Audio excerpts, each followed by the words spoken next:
Ibu baru menuangkan air di panci, baru membuka keran air, selalu bismillah, bismillah, bismillah. Bismillah ini mengusir syaitan yang ada di sekitar situ. Sebaliknya, kebanyakan orang kesurupan, kadang-kadang kena syaitan, kalau dia lempar air panas, lempar benda di tempat kosong, tidak baca bismillah. Maka ada syaitan situ kena, lalu kemudian anaknya misalnya kena air panas itu, kemudian ibunya atau ayahnya marah masuk ke jasad orang ini, sering kali begitu. Waktu diruqyah dia keluar. Ditanya kenapa, dia bilang saya jengkel orang ini menyiram ini dan itu misalnya, atau dia kencing sembarangan ya.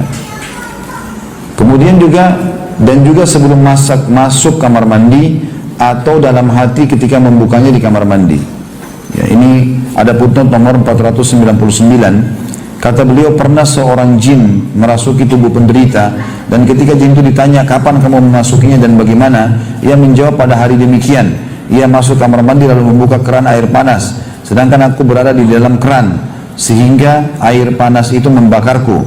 Makanya aku merasukinya sebagai tindakan balas dendam. Ya kadang-kadang begitu, ya bisa saya terjadi. Dan saya sudah bilang yang tidak boleh menyebutkan nama Allah sama sekali di kloset, WC, ya. Kalau di shower, wastafel boleh. Ya. Ini juga pernah terjadi teman-teman, ada pengalaman seorang mahasiswa dari Rusia dulu di kampus kami. Itu kalau tidak salah dia mu'allaf, baru masuk Islam. Rupanya setiap azan, kami dulu punya peraturan di kampus selalu harus sholat di masjid, dan ada pengawasnya keliling di kamar-kamar gitu. Dia rupanya setiap azan maghrib selalu masuk kamar mandi, dia nggak sholat. Sehingga akhirnya satu waktu dia kesurupan syaitan. Diruqyah sama satu orang syekh, waktu itu ada Syekh Abdullah namanya di kota Madinah. Waktu kesurupan ditanya, kamu ini siapa? Dia bilang, saya syaitan yang masuk ke badan dia. Karena dia setiap maghrib ini selalu masuk kamar mandi dan tidak sholat. Jadi subhanallah, ada saja cara syaitan memasuki orang yang jauh dari jalan Allah subhanahu wa ta'ala. Demikian pula ketika melempar pisau cukur di kolam atau selainnya setelah mencukur ya. Ini ada footnote nomor 500 di bawah.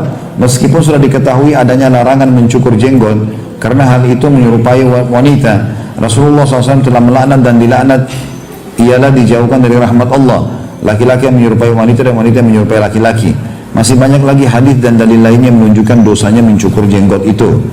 Seorang jin masuk ke dalam tubuh penderita dan ketika ditanya tentang sebab masuknya ke dalam tubuh penderita, ia menjawab, ia mencukur jenggotnya suatu hari, kemudian melempar pisau cukur ke dalam kolam. Padahal saudaraku duduk di dalam kolam. Maka pisau cukur itu mengenai lehernya dan membunuhnya. Saat itu sepupuku berdiri di kamar mandi. Ketika ia menyaksikan apa yang terjadi, ia datang kepadaku dari Mesir ke Australia dan menyampaikan kepadaku tentang kabar kematian atau tanda kutip terbunuhnya saudaraku. Aku pun pergi untuk membalas laki-laki tersebut. Demikian pula memperhatikan untuk tidak melempar pisau cukur atau benda tajam lainnya, termasuk potongan jarum, serpian kaca dan sebagainya di keranjang sampah, karena dikhawatirkan akan mengenai tangan orang yang melakukan pekerjaan itu. Pisau cukur dan serpian kaca ini bisa dikumpulkan pada wadah tersendiri, kemudian ditutup dengan baik, kemudian tidak mudah dibuka, ya, sehingga tidak mudah dibuka, lalu diletakkan di tempat atau di tengah tempat sampah hingga tidak melukai seorang pun. Lanjutkan ke paragraf atas ya. Kata beliau, demikian pula memperhatikan ketika menuangkan air panas di kamar mandi atau kolam, kecuali setelah membaca basmalah, bismillah. Demikian pula ketika seseorang melewati batu besar di jalan, lalu hendak menjatuhkannya dari tengah jalan, maka anda lihat ia mengangkatnya, lalu melemparnya jauh-jauh tanpa menyebut nama Allah ketika melemparnya, karena dikhawatirkan ia melempar batu tersebut pada salah satu arah jin yang duduk di jalan tanpa mengetahui orang tersebut melempar batu. Jadi kalaupun kita temukan batu kan sunnahnya memindahkan dari jalan, tapi jangan main lempar saja ke tempat kosong gitu loh tanpa baca bismillah. Bismillah ini tadi saya bilang sudah cukup mengusir setan-setan itu, sehingga tidak ada yang kena dengan batu itu. Karena banyak kasus terjadi begitu ya, kena lempar sembarangan, kencing sembarangan, akhirnya kena saudaranya jin itu, anaknya, lalu dia masuk ke badan orang ini. Walaupun tidak lama, beda antara setan masuk ke badan seperti ini karena dia marah, dengan orang yang setan yang dikirim oleh penyihir itu bisa lebih lama. Ya, kalau yang dikirim oleh penyihir, karena itu harus mengalahkan penyihir, itulah istilahnya ya. Demikian juga di antara waktu masuknya jin dalam tubuh manusia ialah ketika sangat ketakutan seperti orang yang sudah biasa melalui jalan yang sama setiap harinya pada waktu akhir malam dan tidak pernah terbersit dalam hatinya bahwa jin bisa merasuki tubuhnya. Namun ketika ia mendengar tentang masuknya jin dalam tubuh manusia dan bahwa salah satu tempat jin adalah tempat yang kosong, maka ia pun mulai ketakutan terhadap kerasukan jin. Akhirnya ia pun kerasukan jin. Artinya tidak boleh takut dimanapun kita lewat.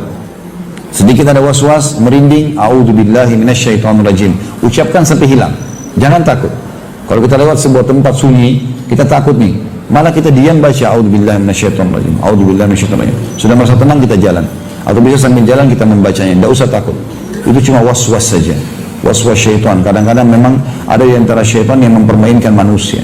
Dia ingin kita takut, karena ketakutan itu akan bisa membuat dia menguasai kita.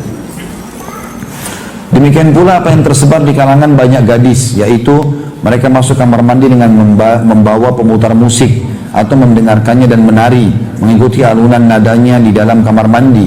Bahkan kadang-kadang ada orang di kamar mandinya atau di bathtubnya ada musik, ya. Dia sambil mandi berendam sambil dengar musik, ya. Sebagaimana sudah menjadi ketetapan bahwa alam jin itu seperti alam manusia. Di sana terdapat jin pemuda, remaja, tua, anak-anak dan sebagainya. Ada kalanya jin pemuda atau remaja menyaksikan gadis yang sedang menari dengan telanjang dalam kamar mandi atau di depan cermin, lalu ia jatuh cinta padanya, lantas merasuki tubuhnya. Demikian pula banyak berdiri di depan cermin, memperhatikan tubuhnya dan bagian-bagian tubuh vitalnya. Itu ada punten nomor 501. Apa yang dikatakan bahwa saudara laki-laki gadis yang tinggal di bawah tanah dan juga pemuda yang saudara perempuannya tinggal di bawah tanah akan cemburu dan sebagainya, maka semua itu adalah kebodohan, kebatilan dan khurafat, tidak benar sama sekali. Jadi kadang-kadang ada orang bilang, oh ini penjaga rumah, oh ini saudaranya ini. Ya. Ada orang bahkan menganggap ada saudaranya hewan. Ini bersaudara dengan buaya lah, ini bersaudara dengan inilah dan segala macam. Ini tidak pernah ada dalam riwayat manusia masalah itu, ya. Apalagi dalam masalah agama. Maka ini tentu tidak benar, kadang-kadang khurafat. Tapi yang benar memang ada jin-jin yang kadang-kadang mengganggu. Ya, jadi kalau kita lagi sendirian pun di kamar mandi boleh kita tidak menggunakan pakaian, tapi sebatas memang kita butuh untuk mandi. Selepas itu kita pergi, tutup badan kita lalu kita pergi. Tapi orang kalau sengaja menari-nari lagi mandi, sengaja membayangkan ini dan itu, gitu kan, maka itu bisa membuat syaitan pun tertarik dengan dia.